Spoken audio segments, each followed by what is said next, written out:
Salut les permaculteurs, bienvenue à la Minute Permaculture Design. Vous vous souvenez, c'est comme d'habitude, une question, une vidéo. Aujourd'hui, mais c'est quoi les plantes bioindicatrices? Allez, on se retrouve juste après.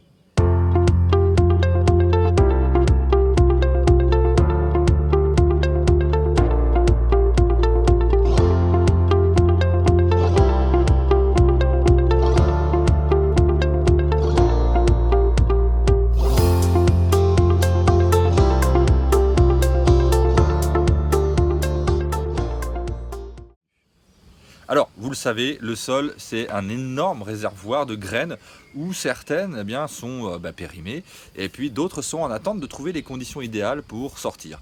Donc une fois que ces conditions de sol et de climat justement sont idéales pour que certaines se présentent, eh bien elles sortent, on appelle ça la levée de dormance. Alors ça veut dire que si dans certaines conditions de sol et de climat, on a une dominance de certaines plantes qui arrivent, eh bien dans l'autre sens, quand on est en présence de certaines dominances de plantes, eh bien on peut en déduire, on peut deviner quelles sont les conditions de sol, la dynamique de celui-ci, et puis les premiers gestes surtout à effectuer pour améliorer sa fertilité, pour améliorer sa structure, qui peut être trop compactée, trop particulière, pour améliorer sa structure qui peut être trop argileuse ou trop sableuse, etc. Alors, attention, avant d'agir, surtout c'est très important, il faut observer et comprendre. On est dans la permaculture, on est des observateurs avant d'être des acteurs. Donc, il faut il faut comprendre que la nature tend toujours vers l'équilibre. Donc, que les plantes indicatrices que vous voyez chez vous, eh bien, et que vous allez observer, sont une réponse déjà que la nature met en place pour ramener le milieu vers son équilibre. Ça, il faut bien le comprendre. Ce que l'on souhaite ici, si vous voulez, c'est quelque part un petit peu accélérer l'action des plantes et amener l'environnement vers un stade qui va être propice, qui nous intéresse. Et notamment celui qui correspond au potager ou au verger, puisque c'est la plupart des temps les milieux qui nous intéressent. Alors, qu'est-ce que ça veut dire tout ça? Ça veut dire que ce n'est pas parce que vous allez laisser par exemple une graine monter, une plante monter en graine, pardon, que vous allez obligatoirement la revoir l'année suivante. Si vous avez modifié les conditions du milieu, elle ne retrouvera peut-être pas des conditions idéales pour continuer son développement. Donc ça, c'est tout à fait possible. Ça veut dire aussi que ce n'est pas parce que cette plante arrive toute seule dans votre jardin que vous ne l'avez pas plantée et qu'elle n'est pas utile pour vous. Elles arrivent pour protéger, améliorer votre milieu. Donc, avant de les enlever, il faut regarder que signifie l'arrivée de cette plante. Donc, ça veut dire qu'en lisant les plantes bioindicatrices, eh bien, vous allez savoir ce qui se passe sous votre sol, dans votre jardin, et puis savoir quoi faire pour corriger ou non la situation.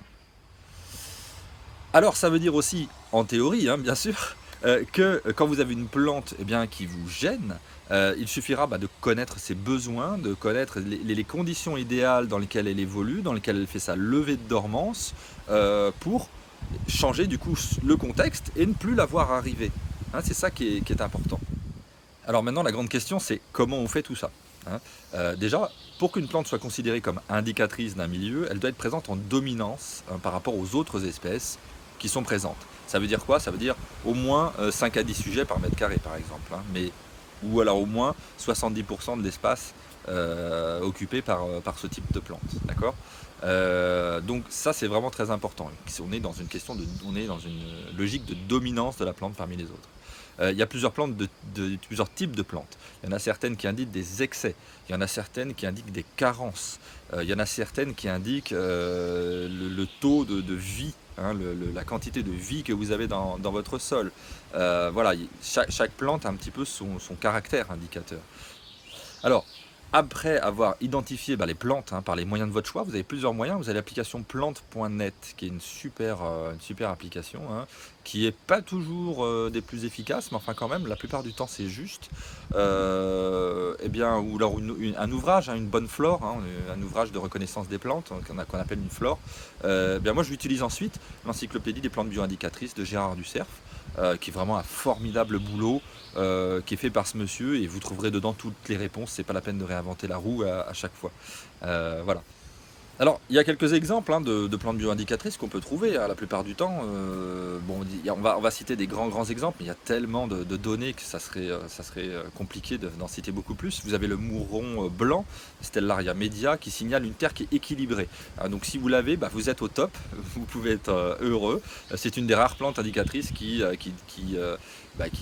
donne l'indication d'un sol en bonne santé, équilibré au niveau de votre potager. Vous avez le renoncule rompant aussi, Ranunculus repens, qu'on voit souvent, qui traduit un engorgement des sols en eau. Alors vous savez que le sol a besoin d'eau et d'air, et puis d'autres éléments bien sûr, mais s'il est engorgé en eau, la dégradation de la matière organique ne peut pas se faire correctement.